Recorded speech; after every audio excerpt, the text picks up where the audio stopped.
Inexplicable, inexcusable, la façon dont ce jeune homme a été tué hier, nous dit le président de la République française.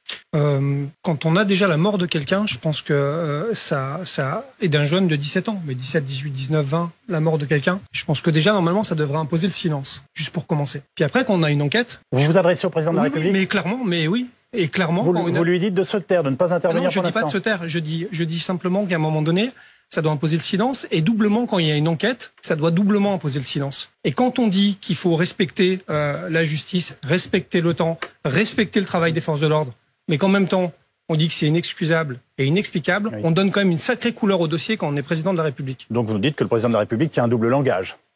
C'est pas le cas, c'est mon analyse. Oui. J'ai fait un communiqué de presse, je l'assume, c'est moi qui ai écrit chaque ligne. Oui. J'assume de dire que quand on est policier, on nous en demande beaucoup, qu'on nous rate pas souvent. Vous l'avez dit et merci de le préciser, qu'on a un quotidien qui est extrêmement compliqué, d'ailleurs de plus en plus compliqué. Que moi, je me suis interdit pendant 24 heures de communiquer. J'ai commencé ce matin à le faire quand j'ai vu les réactions politiques des uns et des autres, de sportifs, d'artistes, qui se permettent de parler de ceux qui ne se connaissent pas, mais qui surtout, alors qu'il y a une enquête en cours, sur 8 secondes de vidéo, ont déjà la qualification, le verdict, on a tout fait.